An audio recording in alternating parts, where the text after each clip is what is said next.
Hi, everyone.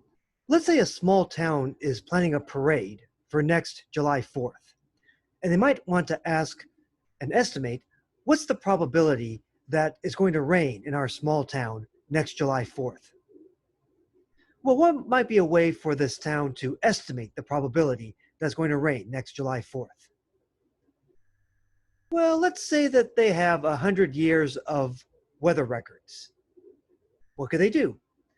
They could look back at the last 100 July 4ths, count up on how many of those July 4ths it rained, and then divide by 100. Now, that wouldn't take into account issues like climate change, for example, but that seems like a fairly straightforward approach. And that would be an example of the frequentist or empirical approach, what we've seen in practice.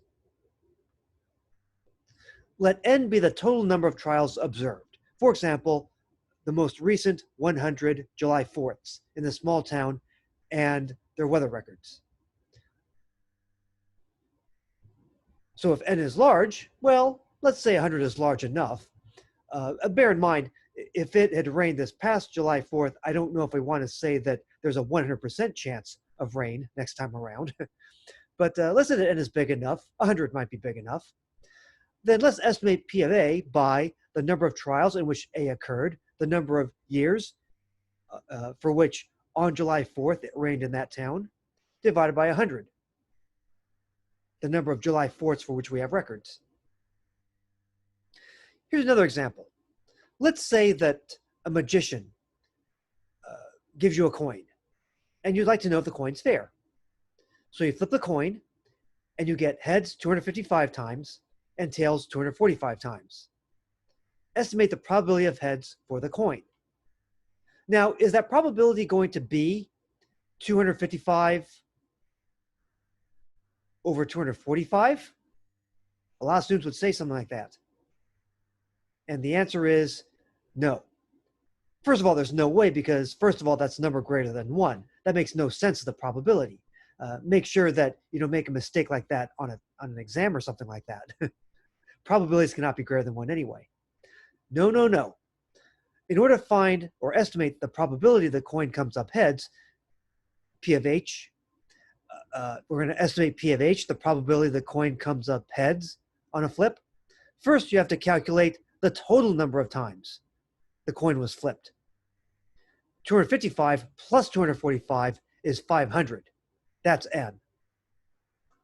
So our estimate for the probability the coin comes up heads will be 255 over 500, or 51%, about 51%, 0.51.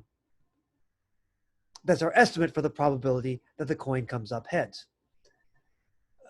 Now, what we might ask later on when we do statistical inference is, well, is there strong enough evidence that the coin cannot be fair? Or can we chalk this up to sampling error, for example? That's the kind of question we'll ask later on in the course. Bear in mind, if it is in fact a fair coin, then in the long run, after a million flips, a billion flips, if you really have no life, then the observed frequency of heads will approach the theoretical probability of 1/2 or 0.5 if the coin is in fact fair. The estimate for P of H will approach 1/2 or 0.5 by the law of large numbers. Right. And again, up here in red, my warning, remember to find the total number of times that we flip the coin. Find out the true value of n. 245 may help with the complement. The complementary probability will be 245 over 500, but for n, you need to add these to 255 plus 245. Okay, now let's say I ask you right now, think about who you favor for president in the next presidential election. Estimate the probability that that person will be elected president. I guess you could go to Nate Silver and 538.com, but I'm guessing you're going to go for more of a subjective approach. Basically, a hopefully educated guesstimate. Again, Nate Silver may try to do it a bit more precisely using polls, but off the top of your head, you're probably relying on a subjective estimate. In fact, one thing they do up in Silicon Valley, you have these Stanford graduates who have studied decision analysis, and they might actually ask a Silicon Valley CEO, what's the probability that you think such and such will happen? And they'll use this basic color wheel that you might find in kindergarten. And again, we can talk about the probability that your favorite presidential candidate will win the upcoming election.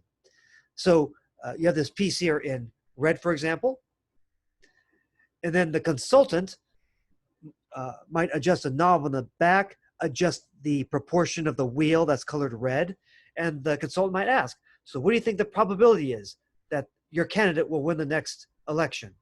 Will it be like this, or like this, or like this? And then a number will appear on the back indicating what the corresponding estimate would be based on the proportion of the wheel that's colored red. It seems like something you might find in kindergarten, but they actually do this in decision analysis, visualizing probabilities. Because sometimes you might think that CEOs are more quantitatively oriented. Some of them may not know math or probabilities that well. All right. So next up, we're going to look at some rules regarding relationships between probabilities.